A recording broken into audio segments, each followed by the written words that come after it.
Welcome to the Beyond the Obvious podcast, where we dive into deep, thought-provoking interviews to provide you with strategies and practical tools for an optimistic future. Welcome in this episode of Beyond the Obvious podcast. We are three friends and business partners from three different countries connected by a shared belief that optimism about the future is not optional, it's essential. With Beyond the Obvious, we create space for honest, deep conversations about strategies that help us stay optimistic and grounded, especially when the opposite will be so much easier. Dobrý den z Prahy, vítajte v Beyond the Obvious, moje jméno je Dana. Herzlich willkommen im Beyond the Obvious Podcast, in dem wir ehrliche und tiefgründige Gespräche zum Thema Strategien, Business und einem optimistischen Blick in die Zukunft führen. Ich bin Elke aus Deutschland, so welcome to the Beyond the Obvious Podcast. Our third partner, Julie, isn't with us today. While it's 11 a.m. here in Central Europe, it's early morning in Los Angeles, but she's absolutely with us in the spirit. So, if you like what you hear or feel that someone else should hear it, please like, comment, and share this episode. Today's guest embodies the kind of leadership our future depends on. Katarzyna Matuszewska, Kasia, has built her career in some of the world's most demanding, high-pressure environments, from automotive manufacturing to global logistics, leading teams across cultures, generations, and continents. Now, based in Singapore as a Vice President of Project Delivery, she brings a rare blend of operational excellence, human insight, and real. With experience across complex transformation ecosystems, Kasia offers a unique perspective on leading in traditionally tough environments while staying rooted in trust-based, people-first leadership. She shares what her global journey has taught her about adaptability, ambition, and the practical habits that help leaders remain optimistic and effective in a rapidly shifting world. Kasia, Everyone. welcome. Hello, everyone. Thanks for inviting me. It's very nice to share with you all my perspective for the topic. We are so happy to have you. Kasia, we met when you were still based in Europe, but I know that you've spent your career in environments that are traditionally quite tough and competitive. What helped you really to develop and maintain a leadership style that is human-centric, trust-based, and, sometimes maybe the culture even rewards a different style?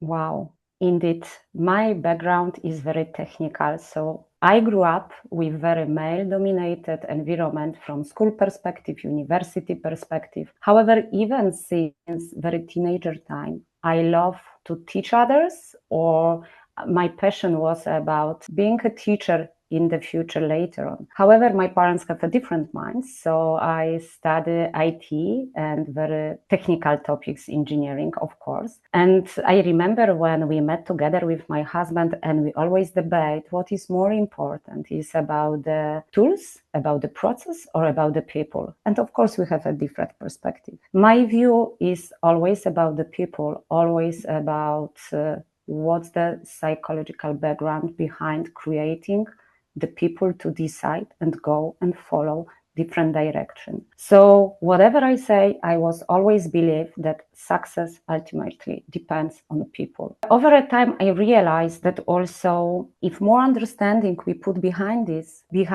people-driven decision, is easier to understand and answer the question why we do so, or why our leader, partner, peers decide to go for this direction. And I fully support and think that this is the most important, that if we focus on this human people aspect, teams operate in this environment better, because when they trust each other, they better collaborate, and they are then more braver and more willing to put on risk some decision. That's why always I stayed committed to this style that prioritizes human aspect, people aspect. Wow. Thank you so much. And it leads to my question, quite natural. And listening to you, it sounds like it's conviction and it's your style of leadership. So in your leadership philosophy, trust is the foundation for both efficiency and creativity. And my question is, what have you learned about cultivating trust in a very fast-paced, high-pressure, or a culturally diverse environment? Okay, that's exactly what I said in the previous I learned that trust makes the teams as well more brave and creative. When you're surrounded by people who can trust each other, it's easier to make decisions and put the risk around. So when we trust also, we stop wasting time and energy to check, and we can simply move forward and be more innovative. By nature, I am, as I shared before, I'm very much observer and analytics. So I plan, I analyze, I calculate. I think that pragmatism is the best description of my daily approach to the daily task. And it speaks directly, or maybe another. However, over the time, understand how much cultural context matter.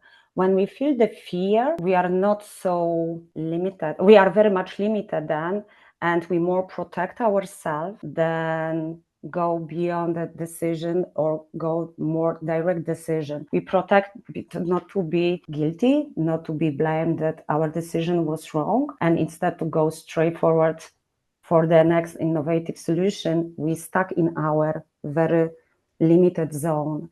So I have learned to go deeper into the situation, adapt the approach, build the trust through different methods. And I think that success of my team is always my success, and likewise, if we recognize and trust each other, the team is creating better value, and the purpose matters to understand each other and move forward. So true that if we fear, basically our whole lens is limited. That's really resonated with me. And you really walk the talk. You probably are one of the most courageous women people I know. I will explain, because you moved from Europe to Singapore, and it was quite bold and unconventional decision, if I may say so. What was the internal conversation that helped you say yes? And what did that teach you about adaptability, your ambition, and optimism? Wow, that's true.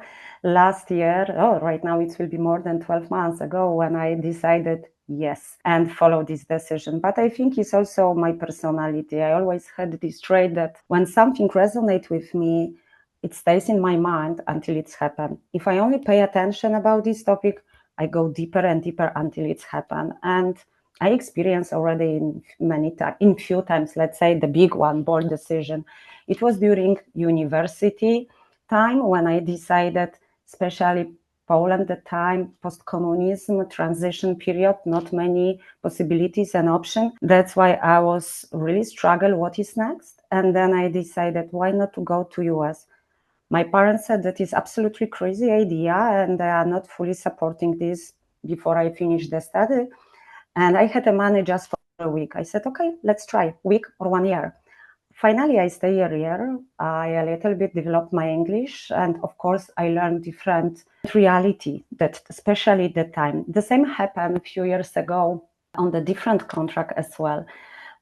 Me is right now at the age when the kids are already on their own income, when they are fully independent. My parents are still well, and my sister are next to them in case of any support is needed. So when I revise what could be next before I will be not able to take such a brave and bold decision, why not to use the time right now? And me personally, is the approach is I never try to postpone anything for later, even opposite. What I have to do it tomorrow, I prefer to do it today. Why wait? Why waste? That's why when it's happened, everyone around was like, oh my God, why? And it's true, the first answer which I have to deliver to myself, why I wanna do it. And I think the answer was quite clear to me. I love travels. I love adventures, and I'm extremely curious about the different culture. And it's completely different to be a tourist for 2 weeks in a lovely resort in Thailand or Bali. Completely different, collaborate with different culture and understand their perspective. So I'm more than sure that my limits are a lot broken, are much more wider right now. And I try more understand instead of put everything to my perspective. When talking with others, I'm trying to understand their perspective. And I think that the understanding of the words is become easier when we collaborate with different nations and different cultures. So it's already almost 10 months when I'm here. I found it how to adopt, how to manage the ambition. And I think that yes, everything almost starts with the simply yes. when we figure out in our minds and our deal with ourselves, yes, I can do it, why not try it? Who will judge it? And what is the shame behind? Then it's already more than 50% of success of this decision. So still here and even more and more enjoying with every month. Wow. It's so beautiful to listen to you and see different facets of leadership, of personality, of family. And it's a beautiful bridge to dive into a topic that's more personal and also connected to business. You became a grandmother last year while you're stepping into one of the most demanding roles in your career. So how has this transition influenced how you think about leadership, priorities, and the future you are helping to shape?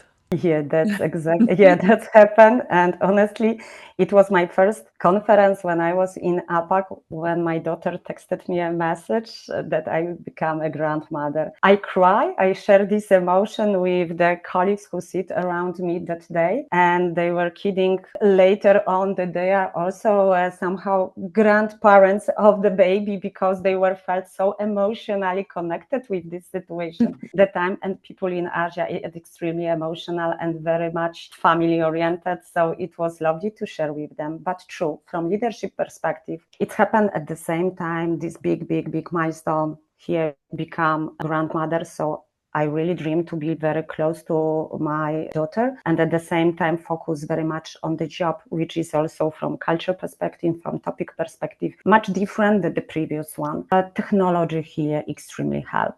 For sure, that's what is possible nowadays is very much different than the 10 years ago. So I felt very much connected because on daily basis I was close to my daughter. And what was extremely also lovely when I was able to make a big surprise and without sharing with anyone before, just make a deal with my line manager here, bought a ticket, of course, somehow planning that it would work. And it worked because on Friday when she gave birth, on Saturday, I say in hospital, hello, my dear little ones, I'm next to you. And I think it's once again proved that in the end, if we are very clear and we know what is our purpose and why we do so, others could agree and could follow. And this passion and energy, whatever topic is, they could understand and support. So this experience reinforces something I deeply believe. The world which we create today becomes the future for the next generation. And this leadership is not only about the results, whatever we do today, it's about living the world a little bit better every day for exactly the next generation. That's why priority matters. Family,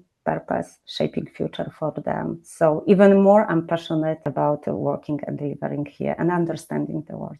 Some very clear and beautiful messages there, Kasia. What I resonated with me is you speaking about how your environment enabled you then, because you have this clarity and purpose and priorities, and how then the environment needs to be such to enable you to follow that, or potentially you make changes, right? If not. And I'm thinking how, because you really live what you say. And I'm going to give our listeners one more example with your permission about your personal life, because I learned about you that you did not swim your whole life. And only very recently you've chosen to you exposed yourself to that fear, I can imagine. So what supporting structures did you need to have to do that boldly? And what did that teach you about learning and reinvention that can potentially be taken over by other leaders at this stage?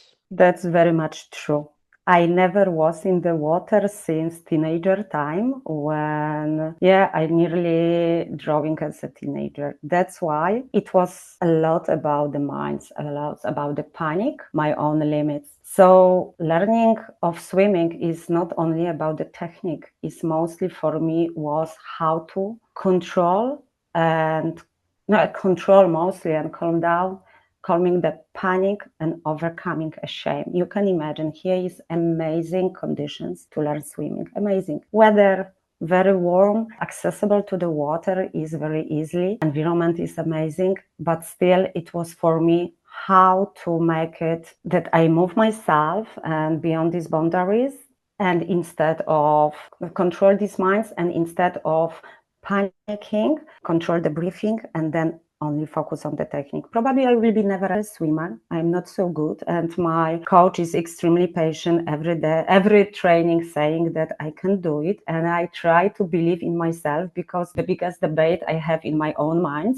But this experience is also taught me a lot about adaptability because it's about the resilience, it's about the courage to understand and learn new skills and how critical we are for the future. And I think this is a lot about all scientists is saying a lot of skills or a lot of professions which will be important for the future, probably we even are not aware for now. So this adaptability and this learning curve and this overcoming or panic on standards or something what we are used to is so easy to base only what we learn in the past and repeating all over the time. But it's much more difficult to put ourselves again as student, as a learning curve. That's why, I think that development and learning is simply never stops. And that's why I do it.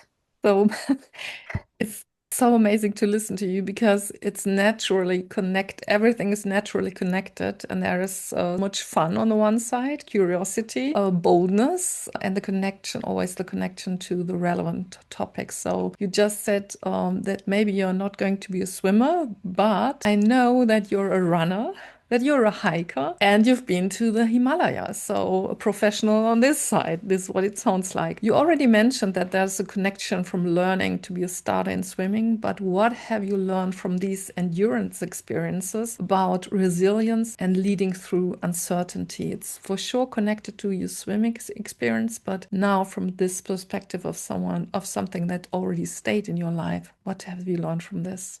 Yeah, the sports and this learned me a lot. That's true. I'm a runner, I think more than 10 years right now. And I even never realize how much important it played the role this in my life. Why? Because I already, maybe from the running perspective, I never was super sporty. I always was very much amateur, but still I simply enjoy the outdoor activities and nature and mountains and hills around. That's why when I started running, I realized my first half marathon, I think that before the longest distance was like 15 kilometers. That's why when my first half marathon I did, it was 17 is enough. Probably I can do it anything more. So I stop it and start, no, I will not do it. And just another runner who was next to said, look at me and say, it's just 4 kilometers. You can do it. Think and bring your minds that you are starting once again and it's just only 4 kilometers.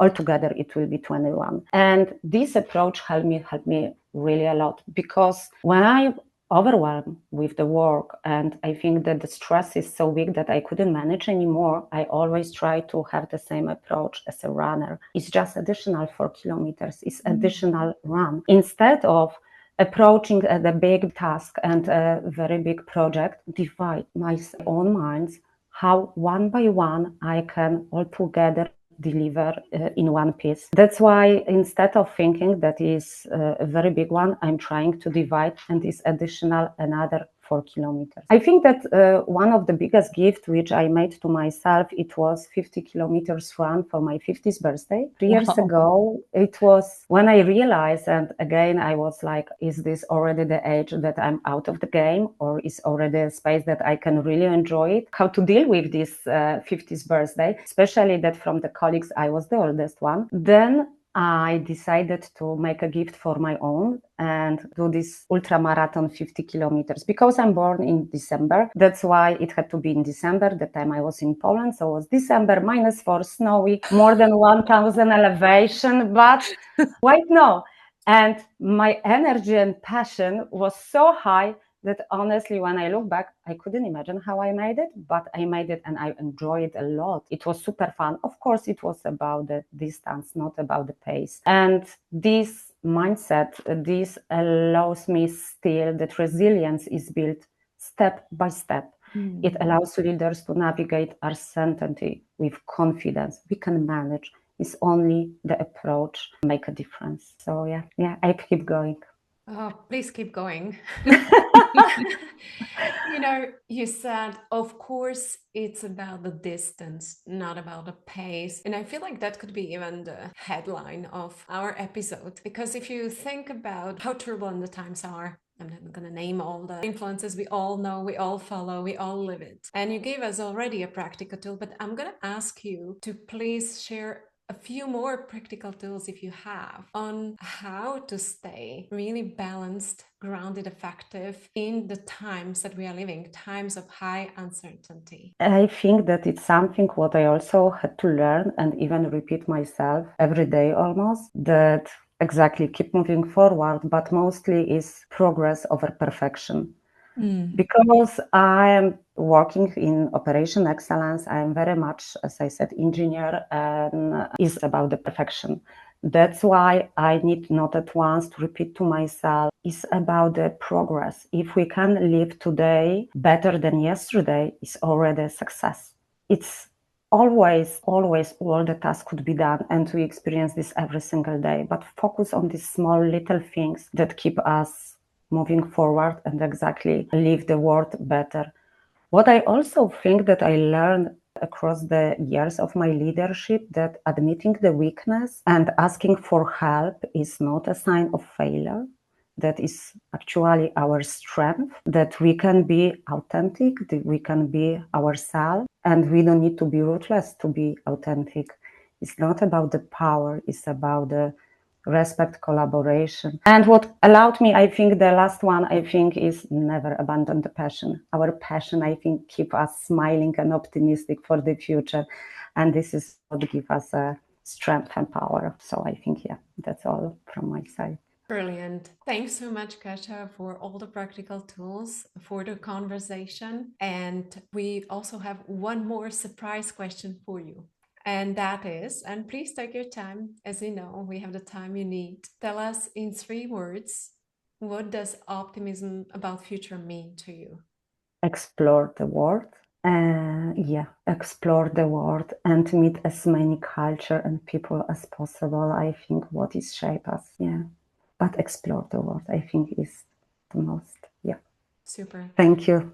Thank you so much, Kasia. Thanks again for your wisdom, for your openness, for being comfortable, being vulnerable, sharing your fears, and most of all, thank you for the leadership you are bringing forward for us, but mainly to build a future. Thank you so much. Thank you for being with us, Kasia. All the best for you. Thank you, Elke. Thank you, Dana. It's a pleasure. If you like what you hear or feel that someone else should hear it, please like, comment, and share this episode. Thanks for listening to the Beyond the Obvious podcast. Did our messages resonate with you? Share it with others. Subscribe, like, and click that bell to be notified of the next episode.